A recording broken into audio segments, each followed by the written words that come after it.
இமாம் இப்னு ஜரீர் தபரி ரஹிமஹுல்லா அவர்கள் தஃப்சீரில் பதிவு செய்கிறாங்க. இதுவும் சஹீஹான அறிவிப்பு. இமாம் அல்பானி ரஹிமஹுல்லாவுடைய அஸ்ஸில்சிலத்து ஸஹீஹா நூலில் பதிவு செய்யப்பட்டிருக்கிறது.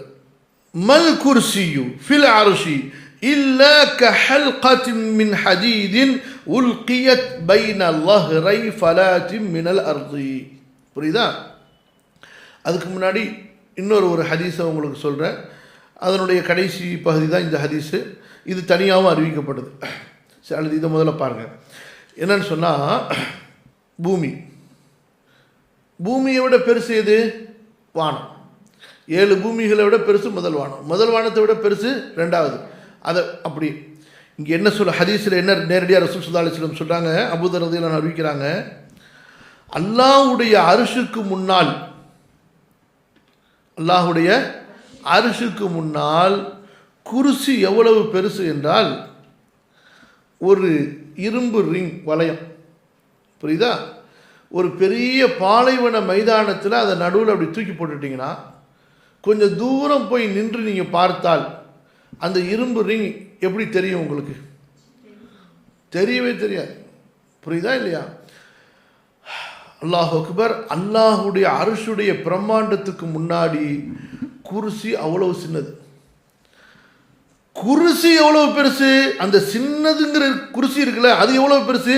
அதுதான் வசியா குர்சியுஹு ஸமாவாத்தி வல். அந்த குர்சிக்குள்ளார 7 வானத்தையும் 7 பூமியை தூக்கி வச்சாலும் அதை விட பெருசாக இருக்கும் குர்சி. அல்லாஹு லா இலாஹ இல்லா ஹுவல் ஹய்யுல் கய்யூம் லா தஅஹுதுஹு ஸனத்துன் வலா நௌம் லஹு மா ஃபிஸ் ஸமாவாத்தி வ மா ஃபில் அர்த் மன் ஸல்லதி யஷ்ஃபஉ இன்தஹு இல்லா பிஇذنஹி யஅலமு மா பைன ஐதீஹிம் வ மா கல்ஃபஹும் வ லா யுஹீத்தூன பிஷைஇன் மின் இல்மிஹி இல்லா பிமா ஷாஅ வஸிஅ குர்சியுஹு ஸமாவாத்தி வல். அவனுடைய குர்சி விசாலமானது. எதை விட விசாலமானது? 7 வானங்களையும் 7 பூமிகளையும் விட. 7 வானங்கள் 7 பூமிகளை விட விசாலமான குர்சி. அது அர்ஷுக்கு முன்னாடி வச்சு பார்த்தா ஒரு பெரிய பாலைவன, அதாவது எங்கேயுமே மரங்களோ கட்டடங்களோ இல்லாத, மனித சஞ்சாரமோ கண்ணு கெட்டின தூரத்துக்கு தெரியாத ஒரு பெரிய பாலைவனத்தில் ஒரு இரும்பு ரிங்கை தூக்கி போட்டுட்டா அது எப்படி இருக்குமோ அந்த அளவுக்கு தான் அந்த குர்சின்னு சொன்னா. அல்லாஹு அக்பர்.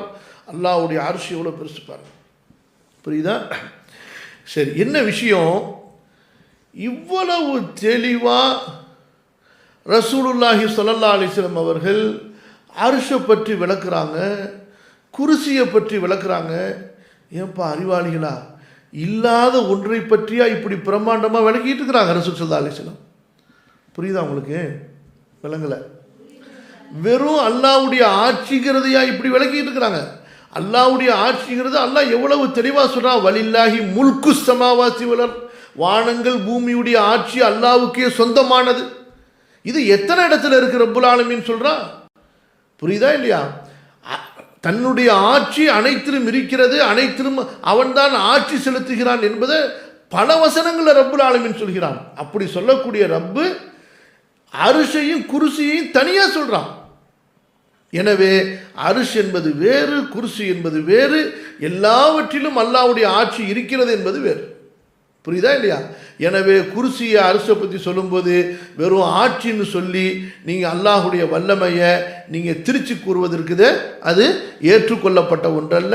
அது குர்ஆனுக்கு நேரடியாக மாற்றமான ஒன்று. புரியுதுங்களா?